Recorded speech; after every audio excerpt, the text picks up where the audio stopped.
Bonjour, aujourd'hui je vais vous montrer comment faire un col double élastique. C'est ma technique préférée pour finir un beau col avec une belle finition et que ce soit super élastique pour un col de chandail, et surtout si on veut faire un petit col un peu plus montant. Donc c'est tout simple, vous avez qu'à tricoter deux fois dans le fond la longueur de col que vous désirez pour votre chandail. Là, parce qu'on va venir replier ça vers l'intérieur comme ceci.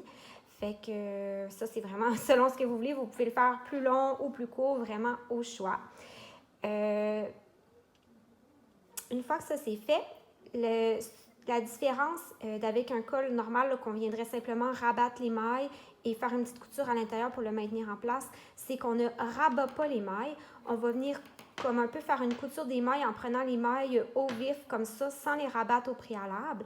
C'est vraiment ça qui permet de donner une élasticité optimale au niveau du col, parce qu'étant donné qu'on n'a pas de rabat comme tel, le col est autant élastique que tout le reste de notre tricot. Fait que c'est vraiment cette petite passe-passe-là qui permet d'avoir un maximum d'élasticité. Donc, je vous montre comment procéder tout de suite.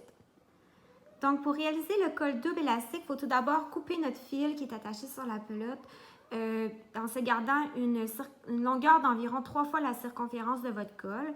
Puis, vous insérez une aiguille à laine. Ça va se faire avec tout ça. Donc là, il faut replier notre col vers l'intérieur. Là, pour ne pas décaler notre col, il faut localiser un peu notre première maille, parce qu'il faut que notre première maille ici corresponde à la première maille là, à la base du col. Fait que souvent, c'est facile, on peut s'orienter avec le fil, quand on a joint le fil pour débuter de tricoter notre col. Puis, ce qu'on va faire, c'est que, là, vous voyez, ma première maille de mon col, c'est celle-ci, c'est une maille à l'endroit. Donc, ça veut dire que quand je suis sur l'envers, ma première maille, c'est cette maille à l'envers-ci. Ça veut dire que ce que je vais faire, je mets ça vis-à-vis comme ceci. Donc, ma première maille de mon col, la base de cette maille-là, c'est ça ici.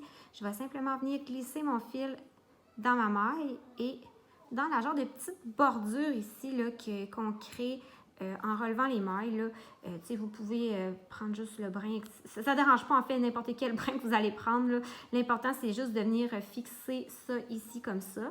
Là, vous allez passer votre fil là-dedans.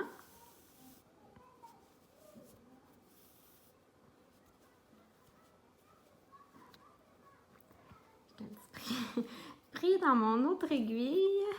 Voilà, fait que je passe simplement mon fil dedans, puis là, je laisse tomber la maille. Fait que là, ben, ma maille est vraiment fixée ici comme ceci. Fait que là, on continue toujours comme ça, c'est super simple. Donc ici, j'ai une maille à l'envers.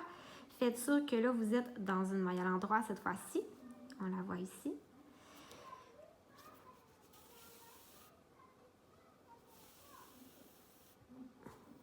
Continue comme ceci.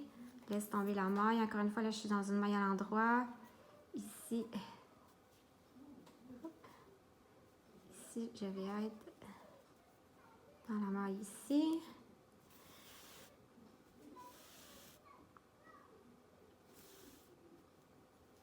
Et on laisse tomber la maille. Donc, voilà ce que ça devrait vous donner. Donc, on a les deux épaisseurs de col.